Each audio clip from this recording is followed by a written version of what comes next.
আসসালামু আলাইকুম, রোহানিকা ডেলি কিচেনে সবাইকে স্বাগতম। আজকে আমি রান্না করব এই যে চাপা শুটকি। এই যে এখানে টমেটো, পেঁয়াজ এগুলো সব নিয়ে নিচ্ছি। এই যে ধনেপাতা দিয়ে এইখানে আমি পানি গরম করে নিচ্ছি। চাপা শুটকিটা আমরা গরম পানি দিয়ে ধুয়ে নেই, না হলে গন্ধও লাগে। এজন্য এখন আমি পানিটা গরম হলে ধুয়ে নিব শুটকিটা। আমাদের সাথে থাকুন এবং আজকের মিনি কিচেনের রান্না দেখুন। আমার পাতিলা গরম হয়ে গেছে, এখন দিয়ে দিব তেলটা গরম হতে থাক। এখন দিয়ে দিব পেঁয়াজ কুচি, দিয়ে দিব রসুন কুচি। এই যে আমার পেঁয়াজটা হালকা ভাজা ভাজা হয়ে আসছে, দেখেন চুলাটা জ্বলছে, কি সুন্দর দেখাচ্ছে। যে আমার পেঁয়াজটা ভাজা ভাজা হয়ে গেছে, এখন দিয়ে দিব হলুদের গুঁড়া, মরিচের গুঁড়া আর লবণ। দিয়ে দিব সামান্য একটু পানি।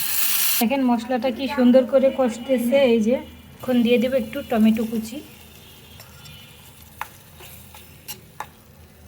দিয়ে দেব এই যে ধুয়ে রাখা শুটকি। এই যে এখন ঢেকে দিব, এটা হতে থাক।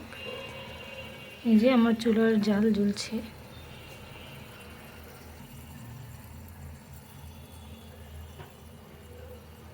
এই তরকারির কি অবস্থা, ওয়াও কি সুন্দর কালার আসছে। এখন আমি নেড়ে দিব, শুটকির একটা ঘ্রাণ বের হয়েছে।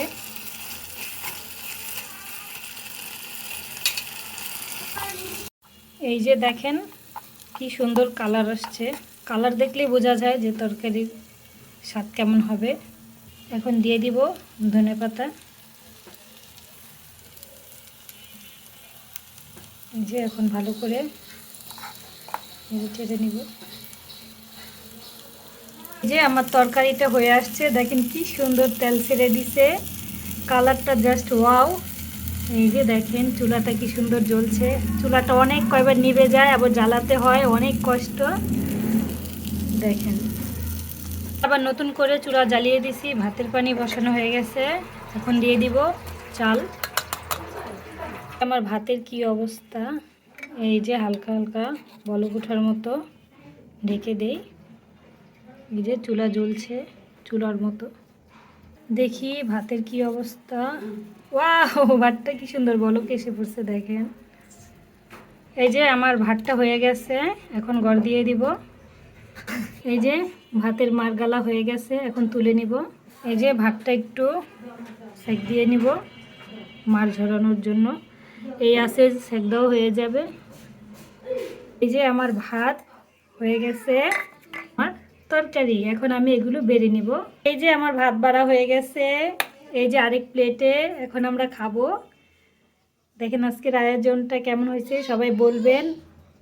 আমাদের চ্যানেলটা সাবস্ক্রাইব করে দিবেন, লাইক কমেন্ট শেয়ার করবেন। সবাই ভালো থাকবেন, আল্লাহ হাফেজ।